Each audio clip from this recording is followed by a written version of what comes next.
Hi everyone, welcome back to my YouTube channel. How are you all doing? Long time no see. So I know that the world has been a very different and difficult place these past couple of months. I don't want to dwell on all of that too much here, but during this time of lockdown, I've seen that a lot of people have really been using the booktube community more. They have been reading tons and uploading more and being on social media more generally, and that is so great. I am so pleased that the booktube community is able to provide this kind of escapism or support or just enjoyment, whatever it is for those people. For whatever the reason, that is not the way that it has been for me. You may notice that I have a different background. I am actually at my mum's house in the Lake District at the moment. Cameron and I have been isolating here since the beginning of lockdown. That was a decision that we made for various reasons, but the main one being the preservation of my mental health. So this is where we have been the whole time, and while I have been reading a lot, I haven't felt in the mood to talk about the books on video or talk about them on Twitter. I haven't really been on social media at all in this time. It was just tending to make me more anxious than anything, to be honest. But I have missed filming and I'm starting to feel like I want to get back into making videos and just talk to you all about books. So today I'm going to be doing part one of my lockdown recent reads. I read quite a lot during March, April and May, so we are splitting this into two. These mini reviews are going to be even more mini than normal. I'm going to try and keep it to what the book is, what I liked about it, what I didn't like about it, star rating. Before I dive into this though, I do want to say that I sincerely hope you are all well. I hope your families are safe and well, and if you are part of the Black community in America right now specifically, I don't have the words to express how sorry I am and how much I really hope you're all doing okay. Like so many other white creators on here, I stand with you and I am doing my best to better educate myself on the current situation in order to support you better. I will be making a video that more directly addresses this soon. So while I haven't been on booktube in the past couple of months, I have been thinking about you all and I'm really looking forward to just catching up with you. If you could say hi down in the comments, just give me a little wave, tell me that you're doing okay and tell me about something that you've been reading. I would really, really love that. So the first book that I'm going to talk about is a poetry collection, and that is The Clouds Cannot Cover Us by J. Hume. This is a contemporary poetry collection by Leicestershire-born J. Hume, and it explores Jay's experiences as a transgender teenager. It discusses working class families and racism and school life. This is the best poetry collection I have read so far this year. I am so behind this poetry collection in every way. It is split into two sections, which is kind of like a before and after type deal, which adds a whole extra brilliant dimension to the reading experience. It's powerful and unflinching in everything it tackles, and it just feels contemporary and relevant and real. The style of poetry is definitely quite accessible, but that didn't result in it lacking anything for me. There is such depth to the poems with multiple layers of meaning to explore. This is a brilliant poetry collection. I couldn't recommend it more highly for anyone wanting to read some contemporary poetry, and I think there are a ton of people on booktube who would really enjoy this one, especially YA readers. So in the end, I gave this one 4.5 stars. The next book I read was Strange Hotel by Emma McBride. This is a very short novel. It essentially explores one woman as she visits many different hotel rooms over a long period of time. I was really excited about this one when I heard it was coming out. I absolutely adore Emma McBride. I love both of her previous novels, A Girl is a Half-Formed Thing and The Lesser Bohemians. They are not for everyone, but I adore them. This one is very different to those two novels, firstly because it is much shorter. Each chapter is kind of like a little story in itself, and the writing in here is also much more straightforward. It is not the confusing stream of consciousness style that Emma McBride is so famous for. So I enjoyed this book. I enjoyed the setup of it focusing in on different snapshots of the protagonist's experiences and musings throughout her life. It felt very contemplative and self-reflective, which is something I really enjoy. I didn't really connect with the main character though, ultimately, and I didn't find myself really caring about her. So in the end, I didn't enjoy this one as much as her first two novels, which was a shame. Irma McBride is undeniably an amazing writer, but I didn't find that she excelled in this one in the same way as she did in the other two, which I would recommend so much more. So in the end, I gave this one 3 stars. Next, I read The Dutch House by Anne Patchett. This is one that was on the long list of the Women's Prize for Fiction, and so I was kindly sent a copy. Thank you very much. I was already really excited to read this one before I made it onto the long list, so I was very happy. This book follows a family who move into the lavish Dutch house at the end of the Second World War. Danny and his older sister Maeve are then exiled from the house by their stepmother, and we follow their journeys over the next 5 decades. So this book was incredible. It is definitely going to be one of my favourites of the year, without a doubt. I loved everything about this. I loved Anne Patchett's gorgeous, intoxicating writing. Memory is a huge focus in this novel, so there is this very hazy, unreliable feel to the narrative, which comes with reflecting on childhood. I loved the central sibling relationship. I loved their characters and exploring their bond and how it's tested. I loved the exploration of family and trauma, and as we all know, if we've seen more than one video of mine, I love books that are set over multiple decades. I just found this to be such a full-rounded, wholesome, satisfying story. I can't quite explain why I found it to be so special, but I absolutely loved it. I am so gutted it didn't make it onto the shortlist. So in the end, I gave The Dutch House 5 stars, obviously. I then read another Women's Prize longlisted book, which I also got sent by the publisher, and that one was Queenie by Candice Carty-Williams. This one follows a 25-year-old British Jamaican woman who is trying to figure stuff out, basically. She is going through a breakup. She is constantly compared to her white middle-class colleagues. This is a very contemporary book. It is very now. It explores themes of race and sexism and consent and self-harm. So I enjoyed reading this one. I found it to be fun.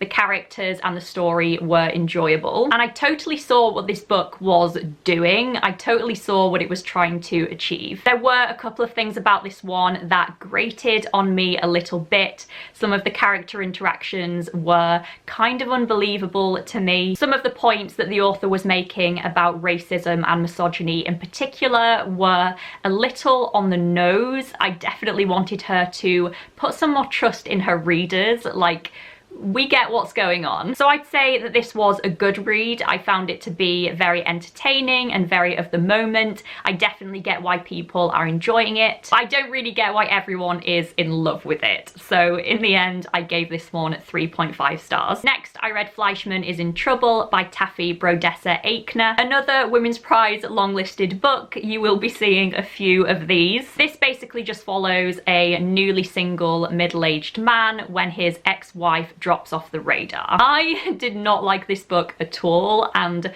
the more I look back on it, the more I dislike it. So this book essentially just follows an obviously terrible, self-pitying, miserable man who is having a really hard time up until the point where we go, shock, it's actually worse for women. I see the intention here, but it wasn't interesting. I didn't find it to be insightful or particularly innovative. We had a lot of angst and a lot of self-pity in here. And he thinks about sex so much, especially at the beginning. We just have Toby thinking about sex and women's body parts and sex and women. But like, it wasn't done in an insightful way. It was just boring. The writing wasn't bad, and true, there were definitely some relatable moments in here, but there was nothing special about it and nothing that made up for how annoying it was. I don't really know what else to say about this one. I didn't really take anything away from it, it would seem, and in the end I gave this one 2.5 stars. Next, I read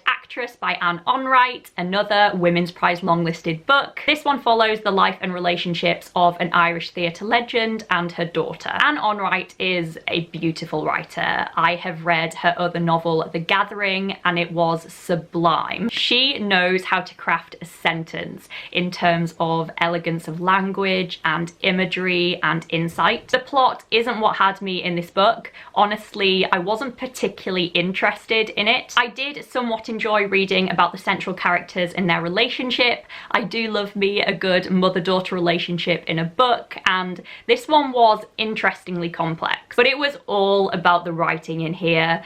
Anne Onright just knows. So for me, this was very well crafted and very impressive.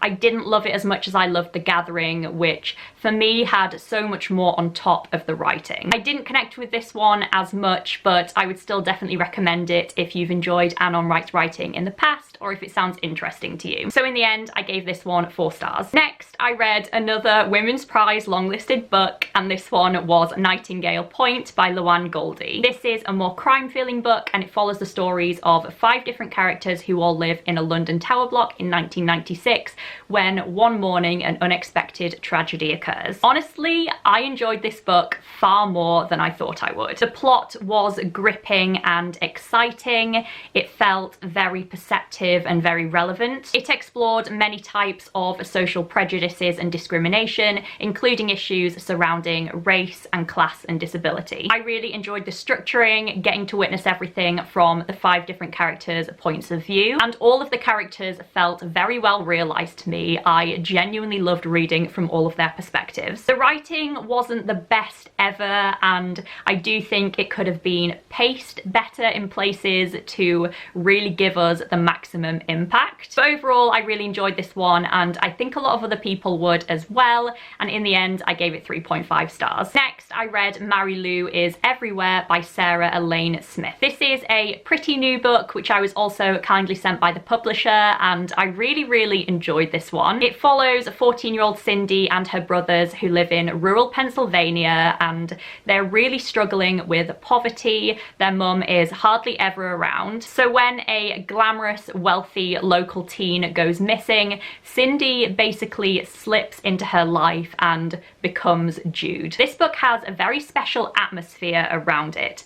There is something very summery and hazy about the prose. It's incredibly descriptive and almost sexy. The only book that I can compare this to is The Virgin Suicides by Jeffrey Eugenides, which isn't a book I enjoyed for many reasons, but I did think the writing was very unique and very special. So the writing was the star of the show here. It brought such life to the characters and the setting. The characters themselves were interesting, but they weren't anything special, and they certainly weren't likable. The plot was strange, but it definitely had me gripped. So yeah, this is kind of an odd one, but I really enjoyed my reading experience of it. I don't think I've actually seen anyone else reading this, so I'd be really interested to hear how other people would find it. And in the end, I gave this one 4 stars. Next, I read Weather by Jenny Offal. This is the final Women's Prize longlisted book that I'm going to be talking about today, and I did get this one sent to me by the publisher. This follows a woman who is a librarian by profession, but she's also an unofficial therapist to her family and friends on the side. She ends up answering some questions for a podcast, and this provides the backdrop for the novel's exploration of a plethora of contemporary issues, including climate change. I liked the way that this book was structured. It felt very choppy and fragmented. There was dry humour dispersed throughout, which I enjoyed, and overall I found it to be quite effective in portraying a lot of the anxieties that come along with living in the Western world today. But while I appreciated these things, this book didn't blow me away for some reason. I didn't really care about the characters at all. They were merely a vehicle for me for exploring the aforementioned topics, so I wasn't particularly invested. So this is interesting, it's reflective, but I didn't really love it. I read a few books on the Women's Prize long list which I think deserved a spot on the shortlist above this one of which is The Dutch House, and the others will be discussed in part 2 of this video, so look forward to that. in the end, I gave Weather 3 stars. The penultimate book that I'm going to be talking about in this video is Long Bright River by Liz Moore. This is a dark, crimey literary fiction novel that came out early this year and I got sent a proof of, and I really enjoyed this. This follows two sisters who live in Philadelphia. One of them is a policewoman and the other one is a heroin addict who lives on the streets. At the beginning of this book, the younger sister who lives on the streets goes missing and many girls start turning up in the area murdered. This book was really good. I found it to be the perfect balance between plot-driven, intriguing, had me turning the pages, but it also drew really interesting characters who were very multidimensional and believable. I loved the structure here. The chapters switch between the modern day timeline and the timeline following the girls when they were younger. This all worked really well together to nicely paint this picture of these women's complex lives. It also explores tons of really interesting and important timely topics such as addiction and abuse, family relationships and sex work. So if this sounds like your kind of thing, then I would highly recommend it, and I'm not even a crime reader. So in the end, I gave this one 4 stars. The final book that I'm going to be talking about today is Gods of Jade and Shadow by Sylvia Moreno-Garcia. This is a standalone fantasy novel that is set in Mexico during the time of the Jazz Age. Essentially, the Mayan god of death sends a young woman on a life-altering journey away from the small town in which she grew up. So this started really promisingly for me. I absolutely loved the setting. It was rich and vibrant and just gorgeous. I also really liked the story. It felt very fresh to me. You have this very traditional feeling storyline, but it's also set in Mexico during the Jazz Age. What's not to like? But while I did enjoy a lot of the foundational work here, I couldn't help but feel really detached from the story whilst I read. Obviously, this is only one book and it is very short for a fantasy novel, and I just felt like everything was so rushed as I read. I didn't get to explore the world as much as I wanted to. I didn't get to know the characters nearly enough. I felt really distant from them and just didn't really care about them. This book definitely had a very traditional story-like feel to it, which in some ways was really cool, and I could totally see that it was a really intentional choice on the part of the author. But for me, this just really added to that feeling of witnessing the story from far away, if you know what I mean. So while this was definitely unique, it wasn't totally convincing for me, and it definitely wasn't what I wanted from it. And when I compare this to other fantasy series that I've read recently, such as City of Brass by S.A. Chakraborty,